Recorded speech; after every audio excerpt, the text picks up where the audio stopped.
We told you earlier this hour, J.P. Morgan CEO Jamie Dimon, he wasn't playing defense. He was playing some offense, people.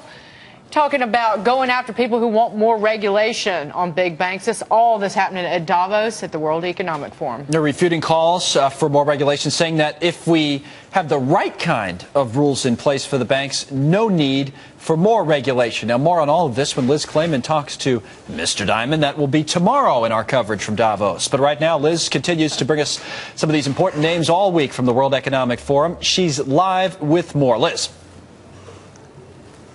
Well, yeah, Jamie Dimon tomorrow, 10 a.m. Eastern, right here on Fox Business. We're going to go at each other, I'm sure. I mean, look, he is always outspoken. It's always a fascinating interview. Stay tuned for that. But yes, greetings from Davos, Switzerland, home of great Swiss chocolate, cowbells, and the World Economic Forum. Yes, this tiny Swiss ski chalet village turns from that to, of course, the intersection of big global ideas. Right now, we're on the roof of the Congress Center where it's all happening below me. We are going live here in Davos, Switzerland all week long, and we kick off our broadcasting with a little international intrigue.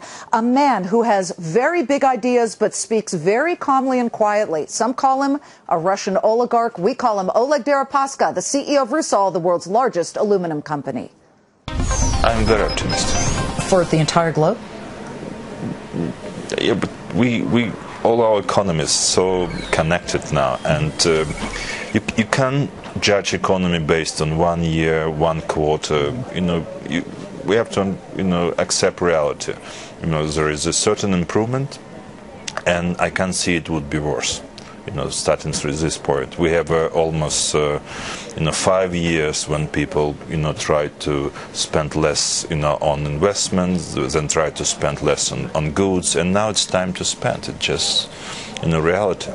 Aluminum is used in a lot of skyscrapers, obviously in cars. Let's get your opinion on skyscrapers. And when I think about that, I think about China. And there's the China question of whether China has stabilized its drop in growth, whether it is now muscling up a bit. What do you see with your business in China?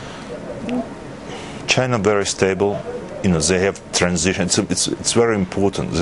This is a country which run by strong leadership, strong bureaucracy, and quite developed planning system. And we have a transition now. And let's say it would take another, 9 months before they really change, the team, before they really, structure new policy. That's why I would very cautious try to judge based on last year number what's their future for the next 5 years. Do you think central banks, many of which around the world, are piling in with support in the form of quantitative easing, as we call it in the U.S., or some type of liquidity? Do you think they're hurting more than helping? No, definitely not. They save. They're helping? Yeah. They're saving us.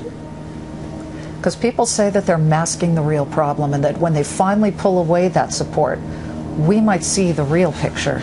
Yeah, but let's make sure Fed will never help General Motors to produce a more efficient car.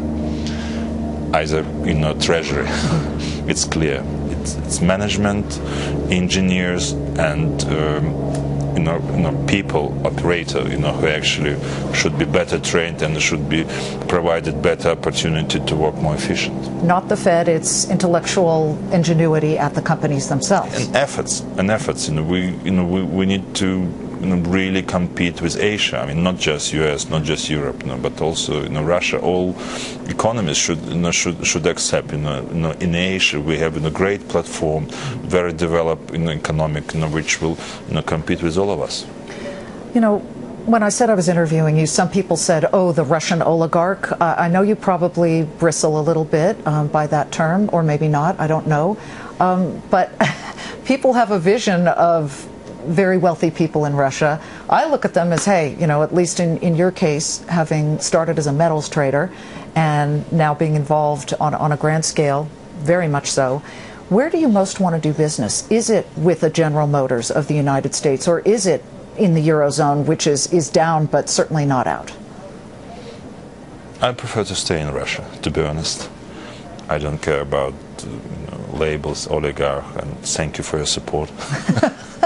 But I think more important is what you could really add to to the business. We have plenty of opportunity all around the world, and US actually, I can see that US improved tremendously. You create a new energy environment. Your electricity, you wouldn't believe, but electricity in US last year was cheaper than in Russia. That makes sense, though. I would think that everything is expensive in Russia because it's maybe not developed enough. I mean, educate us. We have very high cost of capital. The banking system still in the process of development. We have almost monopoly and that's why interest rate for small, medium-sized business over 12%. And of course, it's not easy to grow. Coming back. So we think we have it bad in America. There's still envy on behalf of Russians to do business like Americans do. Let's just put it into a little bit of perspective. Also, all those Russian oligarchs, they own sports teams. Well, I asked him, do you want to own and be like owning the Brooklyn Nets or, for example, the Chelsea soccer team? He said, I'm too busy, Liz. I'm too busy. What do oligarchs do, Dakin and Connell? Let me tell you something. They throw some really amazing parties. Deripaska having an event tonight with 7 top Russian violinists all playing Stradivarius violins. Hey, coming up in the next hour, we have the envy of the world's healthcare, and that is Toby Cosgrove, the CEO of the Cleveland Clinic. But I ask him, I turn it on its side, I ask him, which hospital do you envy the most in the world? Which one do you look at and say, man, they are doing it in an unbelievable way? We are live all day long from Davos, Switzerland, and stay tuned for all of our reports. We'll see you later. All right, we'll see you. Take care. Back to you. See you soon, Liz. Thank you very much. Liz Klayman in Davos. Thanks, Liz.